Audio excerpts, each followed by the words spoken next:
Hi everyone. For my populist leader presentation, I chose to present Hugo Chávez of Venezuela. Chávez is often seen as a blueprint for modern populism. Looking at this timeline at the right, the crucial moment is 1998. Why did he win? According to Steve Elner, Venezuela's old democracy was seen as a corrupt oligarchy that ignored the poor.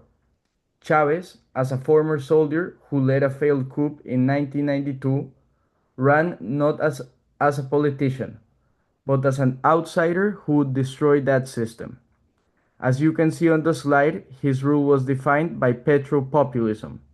He used the massive oil boom in the 2000s to fund social missions, which allowed him to eliminate term limits and rule for 14 years until 2013. He managed to eliminate term limits by changing the constitution. Right here on the left, you can see him dressed as a military, using the sign that militaries do to salute the people. And he basically portrays himself in a military um, costume to create a sense of him being part of Venezuela's defense and also to buy the loyalty of militaries to stop any possible revolt that would come against him. This is something primarily critical in his rule, as he and his successor Maduro have been identified to bribe many military leaders and generals in order to assure himself that no opposition would be able to threaten him in the future. But money wasn't his only tool. His rhetoric was just as important. Chavez framed every political issue as an existential battle. On this slide, you can see his core narrative: the heroic people, el pueblo, versus the corrupt. And the corrupt was the oligarchy. He didn't just represent voters, he basically claimed that he embodied the voters. In one of his most famous lines, cited by the New York Times, he told the crowd, "I am no longer myself, I am the people." This created a strong bond, in the sense that if you attacked Chavez, you weren't just attacking a president, you were attacking Venezuela itself. This allowed him to dismiss any opposition as enemies of the state rather rather than his enemies. Here you can see a picture of Chavez while he was trying to change the National Assembly, which basically allowed him to pass any decree with very little opposition. Mediated populism was a defining thing within Chavez's rule. Chavez weaponized his connection through television. He hosted a weekly on-script show called Aló Presidente that lasted for hours. This wasn't just a talk show, it was governance. He would fire ministers, approve budgets, and sign laws live on air. As scholar Kik Hawkins argues, this allowed him to bypass institutions like Congress and courts, speaking directly to the people and creating a sense of injustice if either Congress or courts didn't approve what he has previously promised. By creating large network effects within the voters and within the people through his forms of mediated populism. I want to show a clip of a famous moment called expropiese. This demonstrates the term of mediated populism through a populist theater moment. autorizado. Exprópiese para continuar construyendo la patria socialista y la soberanía del país. Tiene que ver también con el tema de agroisleña, ahora agropatria. La adquisición forzosa de los muebles e inmuebles, incluyendo bienhechuría, instalaciones, plantas, equipos industriales. Ustedes van a ver cómo nosotros vamos a lograr ahora con esto empezar a bajar los costos y los precios. In this moment, he describes how he wants to expropriate. In this scene was hosted in Aló Presidente, um, and it was reposted on social media by the opposition saying expropiar es robar.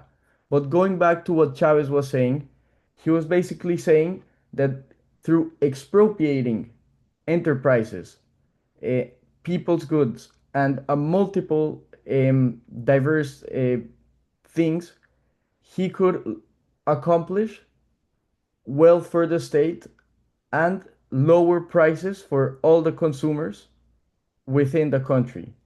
This is extremely populist because it appealed to the needs of the poor, and completely the contrary happened in real life. There has been massive inflation in Venezuela, and to the point of hyperinflation.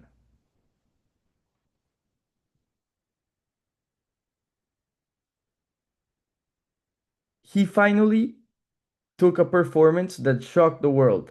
This image captures his infamous 2006 speech at the United Nations. Standing at a podium just one day after the US President George W. Bush, Chavez made the sign of the cross, sniffed the air theatrically, and said, "Yesterday the devil came here, and it smells of sulfur still today." This is a perfect example of maniacal rhetoric, painting the world as a spiritual battle between good, framed as socialism, and evil, the US empire. While this thrilled his anti American base, scholars like Kenneth Roberts argue that this type of polarization ultimately isolated Venezuela. We're going to take a look at the clip. Yo creo que los primeros ciudadanos que deberían I think that the first people Yo creo que los primeros ciudadanos que deberían I think that the first people who should read this book are our brothers and sisters in the United States, la tienen en su propia because their threat is in their own house. The devil is right at home. The devil himself is right in the house. And the devil came here yesterday. Ayer estuvo el diablo Yesterday, the devil came here. Right here.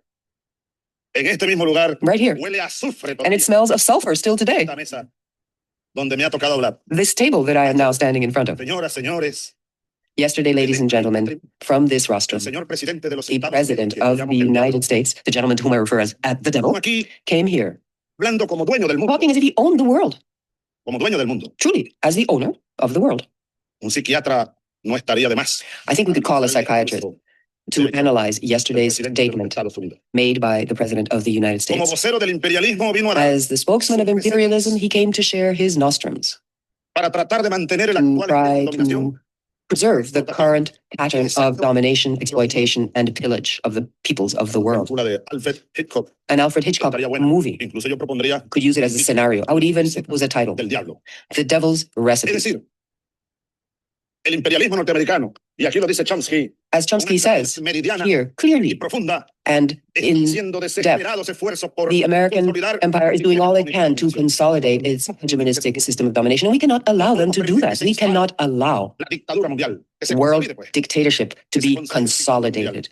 El discurso del presidente tirano mundial In conclusion, Hugo Chavez used oil wealth and brilliant political theater to dismantle democracy.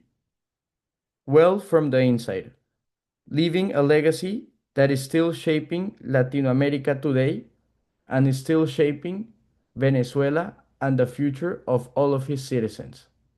This has exemplified itself very negatively through the extremely tough economic conditions that the country is suffering, and through the continual dictator and tyrannical manner of reign of his successor, Nicolas Maduro, which is still present in today's political system of Venezuela.